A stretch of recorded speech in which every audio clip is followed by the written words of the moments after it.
नमस्कार, मैं हूं खुशबू पांडे। स्वागत है आपका हमारे खास कार्यक्रम जनता सरकार में, जिसमें हम बात करेंगे सत्ता के सिंहासन से लेकर जनता के सरोकार तक। साथ ही हम आपको बताएंगे प्रदेश सरकार की हर उस योजना के बारे में जिनका सीधा संबंध हरियाणा की जनता से।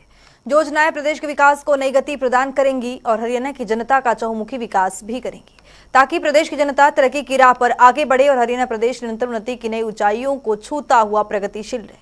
तो अगले 30 मिनट तक बने रहिए हमारे साथ और देखते रहिए जनता सरकार।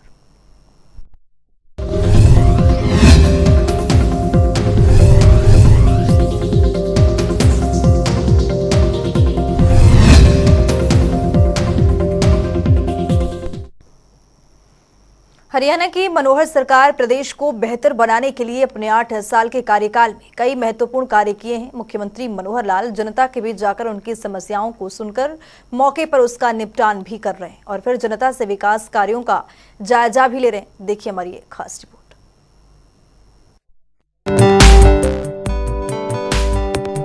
हरियाणा के मुख्यमंत्री मनोहर लाल ने सरकार की ओर से चलाए जा रहे विकास कार्यों, योजनाओं और भविष्य में किए जाने वाले कार्यों का फीडबैक आमजन से लेने के लिए एक नई पहल की शुरुआत की है। दरअसल मुख्यमंत्री ने सरकार आपके द्वार कार्यक्रम की शुरुआत की है।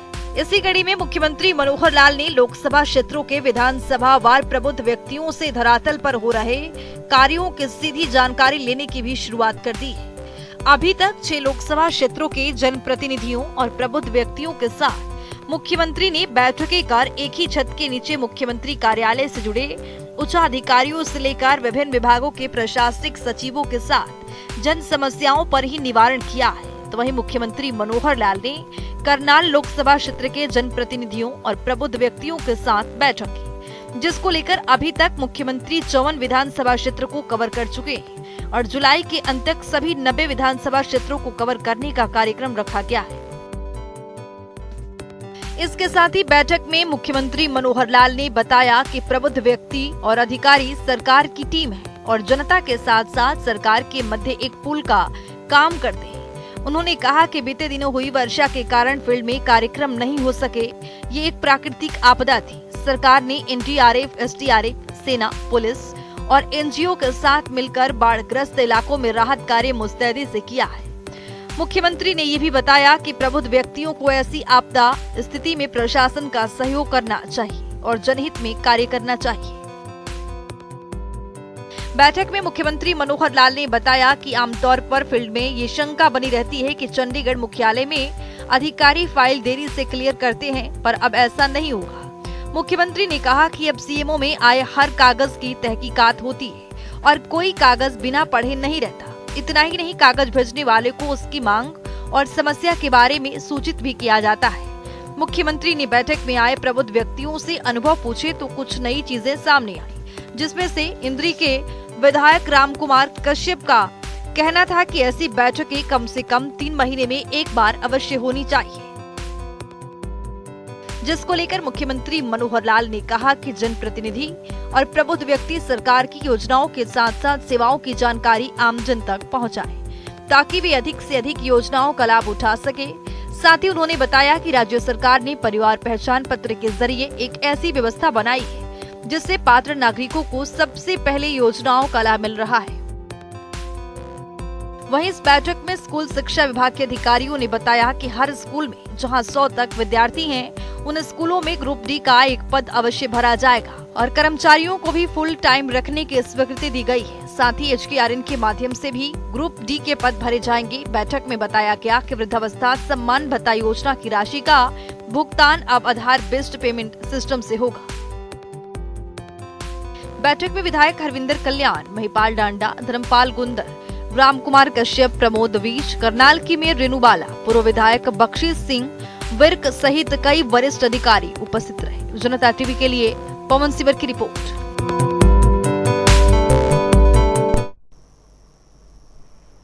मुख्यमंत्री मनोहर लाल के नेतृत्व में हरियाणा विकास के पथ पर अग्रसर है। इन सबके बीच हरियाणा पर आई बाढ़ की विपदा से निपटने के लिए मुख्यमंत्री मनोहर लाल लगातार बैठक कर अधिकारियों को दिशा निर्देश दे रहे हैं, जिसकी जानकारी खुद मुख्यमंत्री मनोहर लाल ने प्रेस कॉन्फ्रेंस कर दी है। रिपोर्ट देखिए।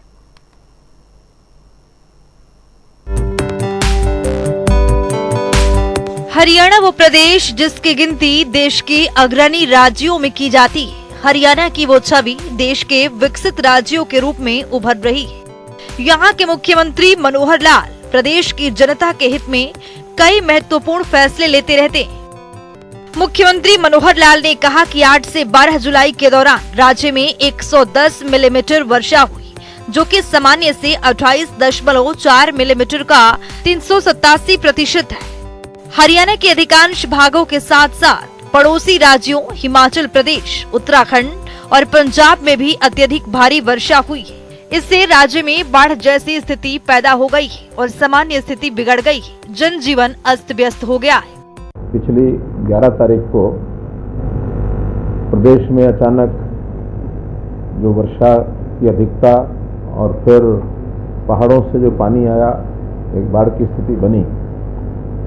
लगातार हमारी सरकार, हमारा एडमिनिस्ट्रेशन लोगों के बचाव के लिए, व्यवस्थाओं को ठीक करने के लिए पहले दिन से ही एक्टिव हो गया था।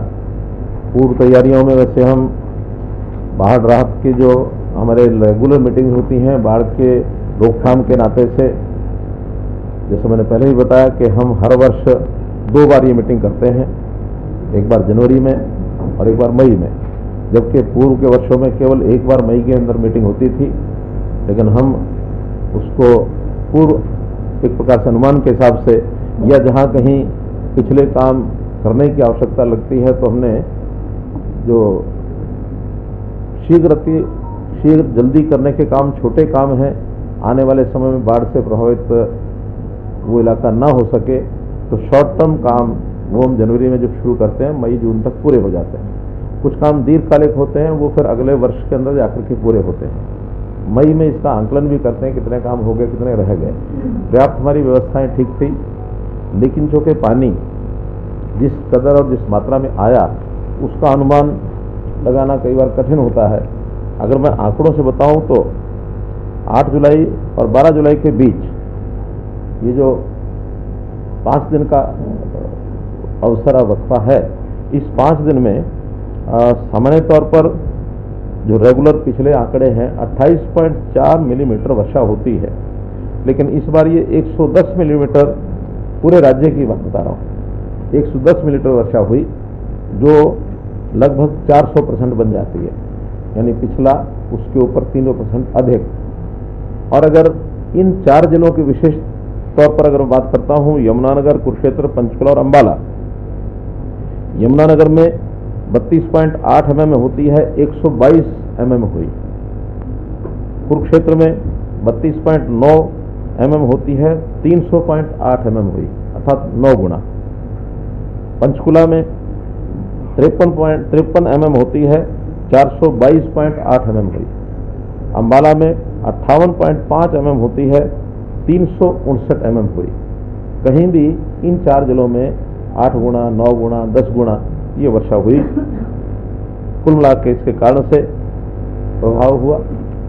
हमारा अपना पानी अपने ही क्षेत्र में फैलता है और उनको अपनी नदियों के माध्यम से आगे बढ़ा सकते हैं, लेकिन जैसा मैंने बताया हिमाचल से बड़ी मात्रा में पानी आया, खास करके यमुना में भी, खास करके मारकंडा में भी, टांगरी में और घग्गर में, और साथ में छोटी नदी है भले सरस्वती, जिसका मात्र 200 क्यूसेक पानी की क्षमता है, वहाँ भी 2000 क्यूसेक पानी उन दिनों में आया 3 दिन लगातार।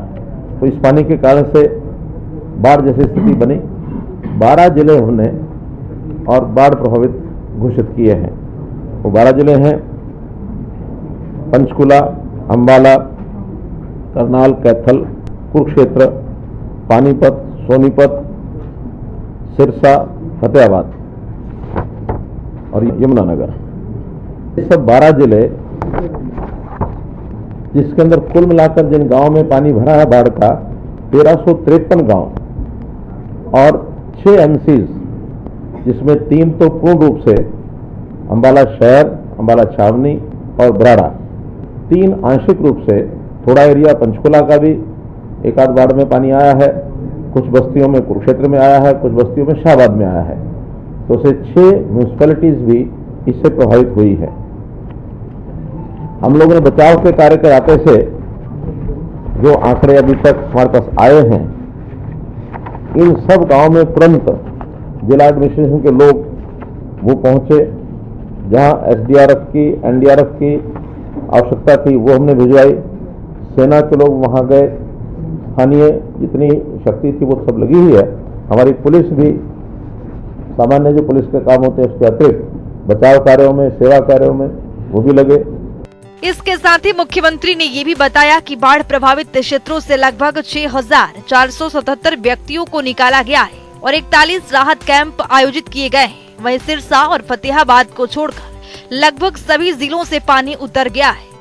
हम लोगों ने बचाव के कार्य कराते से जो आंकड़े अभी तक हमारे पास आए हैं, इन सब गांव में तुरंत जिला एडमिनिस्ट्रेशन के लोग वो पहुंचे, जहां एसडीआरएफ की, एनडीआरएफ की आवश्यकता थी वो हमने भिजवाई।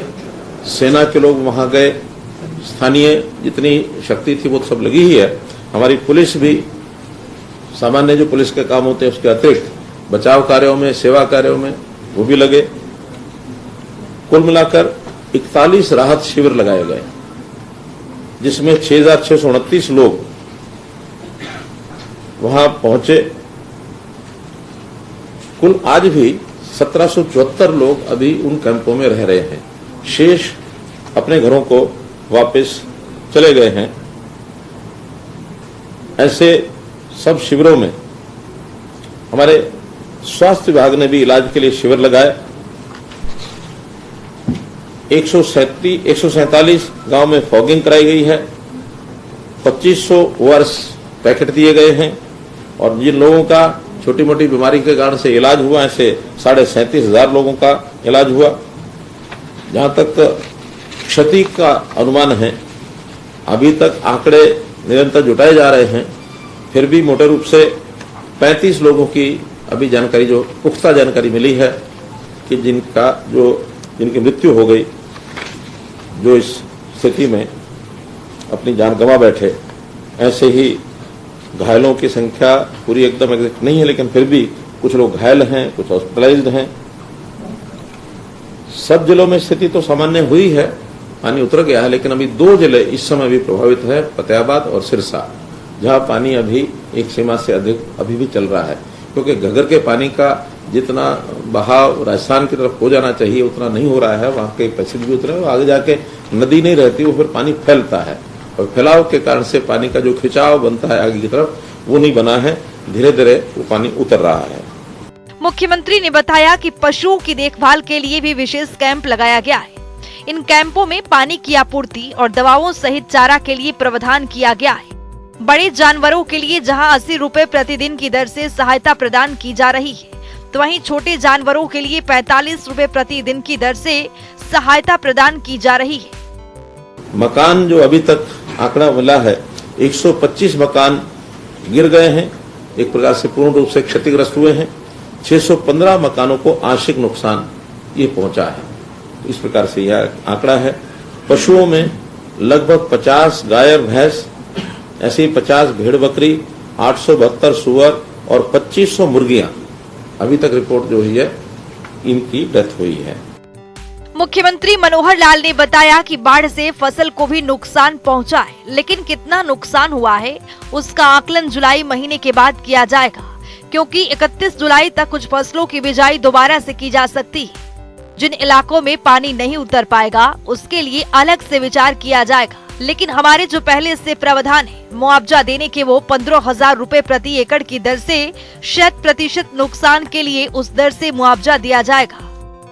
इंफ्रास्ट्रक्चर में भी काफी नुकसान हुआ, जैसे सड़कें हैं, पुल हैं, पेयजल योजनाएं हैं, लघु सिंचाई की योजनाएं हैं, बिजली आपूर्ति, इनके भी जो केंद्र हैं उनके भी नुकसान हुए हैं।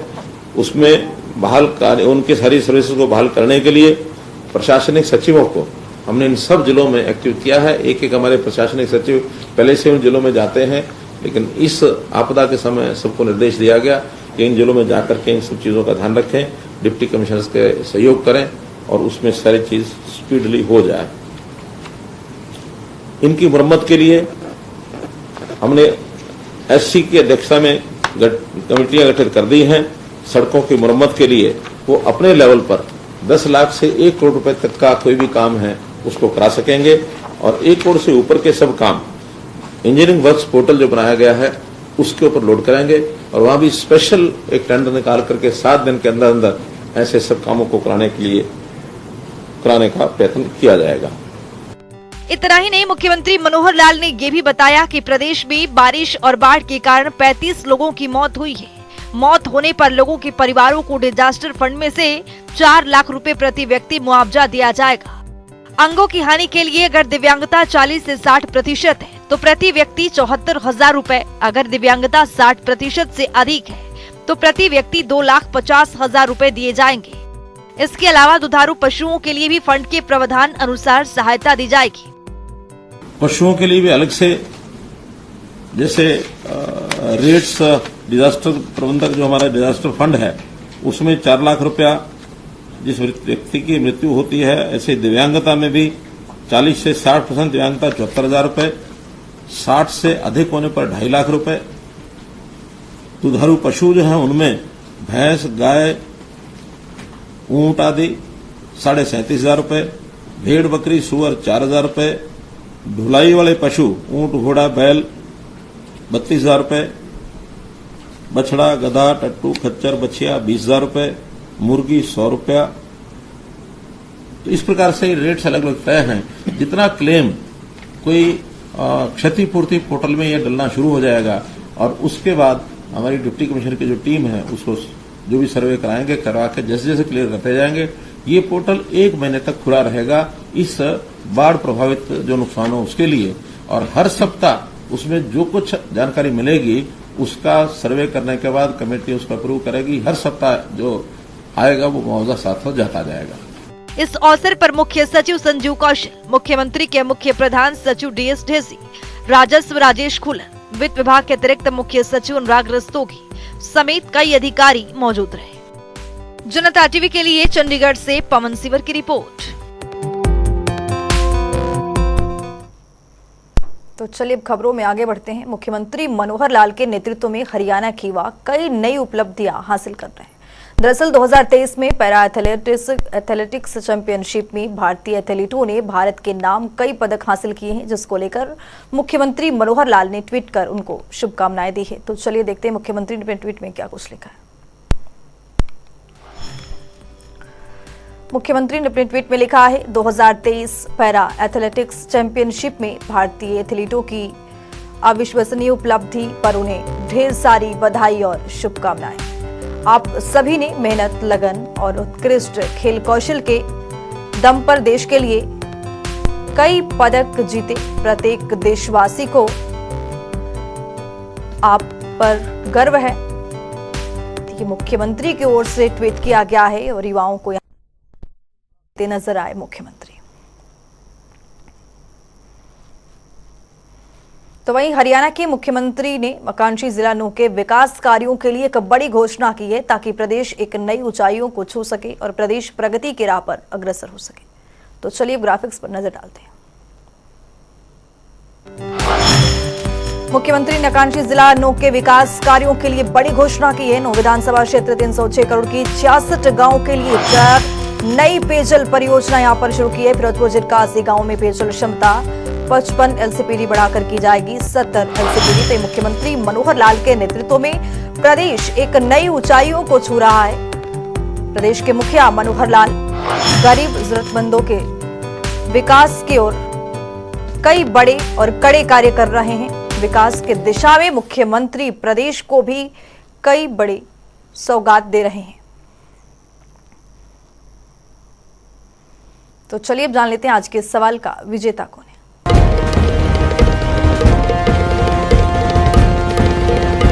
तो बात अब आज के विजेता की। जैसा कि आप जानते हैं, हर रोज एक नया सवाल पूछते हो, सही जवाब देने वाले के नाम और तस्वीर अपने टेलीविजन स्क्रीन पर दिखाते हैं, साथ ही उसको उपहार भी देते हैं। तो चलिए अब जान लेते हैं कि कल का हमारा सवाल क्या था और कौन है इसका विजेता। कल का हमारा सवाल था, हरियाणा में भावांतर भरपाई योजना का मुख्य उद्देश्य क्या है। इसका सही जवाब है ए, फसलों की उचित मुआवजा प्रदान करना। ढेरों जवाब आए, लेकिन आज के हमारे विजेता हैं विनोद यादव गुरुग्राम से। विनोद, आपको बहुत बहुत बधाई। तो फिर पूछेंगे आज का सवाल, देखते रहिए जनता टीवी।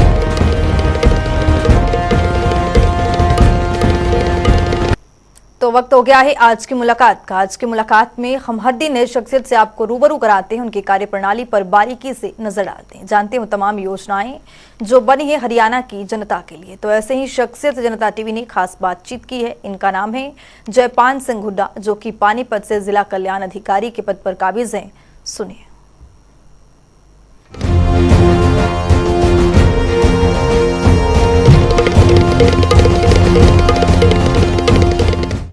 मुख्यमंत्री विवाह सुकून योजना हरियाणा सरकार द्वारा स्कीम चलाई गई है। इसमें काफी 3 कैटेगरी में पैसा दिया जाता है। 31,000, 51,000, 71,000 रुपये।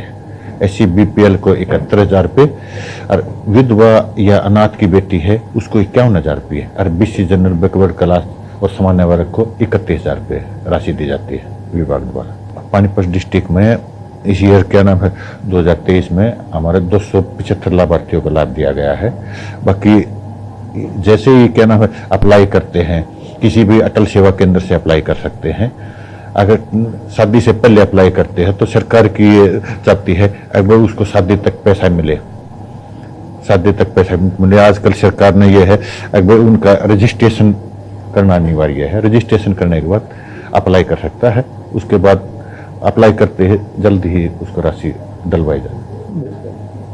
इसको किसी भी अटल सेवा केंद्र पर अप्लाई कर सकते हैं आप। किसी भी स्कीम के बारे में, किसी भी चीज़ के बारे में पता करना है तो ऑफिस में आ सकते हैं। हमारे डिपार्टमेंट स्कीम की सभी जगह स्कीम भी क्या नाम बोर्ड भी लगा रखे हैं, होर्डिंग भी लगाते हैं समय समय पर। क्या नाम DPR ऑफिस है, चैनल चलवाते हैं हम स्कीम के बारे में। तो उसमें जैसे 18 साल की एज क्या नाम है लड़की की हो, 21 साल लड़के की हो, जो मेल फीमेल की, तो शादी से पहले 1 महीना पहले भी अप्लाई कर सकते हैं। डॉक्यूमेंट्स क्या जरूरी है इसमें? डॉक्यूमेंट दोनों के एज प्रूफ है, फैमिली ID है, बैंक अकाउंट है, क्या नाम मुखिया है, लड़की के पिताजी के नाम से बैंक खाता है, फैमिली ID है, एज प्रूफ है बेटी की, और क्या नाम दामाद की भी क्या नाम है एज प्रूफ लगेगी, एज प्रूफ है। यही डॉक्यूमेंट है मेन। तो उसमें बिल्कुल समय पर राशि दी जाती है। उसमें अगर टाइम पर अप्लाई करते हैं तो कोशिश ये रहती है, सरकार भी ये चाहती है अगर समय पर राशि उनको शादी तक राशि मिले। तो हमारी कोशिश ये रहती है जल्द अप्लाई करने से हम यहाँ से जल्द रिलीज करवाते हैं।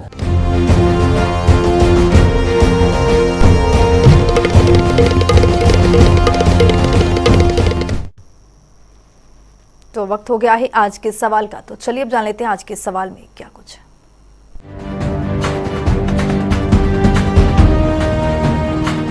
हर रोज की तरह हाजिर हूँ आज का सवाल लेकर। जैसा कि आप जानते हैं हर रोज एक नया सवाल पूछते हैं और सही जवाब देने वाले के नाम और तस्वीर अपने टेलीविजन स्क्रीन पर दिखाते हैं, साथ उसको उपहार भी देते हैं। तो चलिए अब नजर डालते हैं आज के सवाल। हरियाणा में उज्ज्वला डिस्कॉम आश्वासन योजना कब शुरू की गई थी? A 5 November 2015, B 13 January 2019, C 26 April 2020, D 20 मई 2018। तो दीजिए सही जवाब और बनिए विजेता।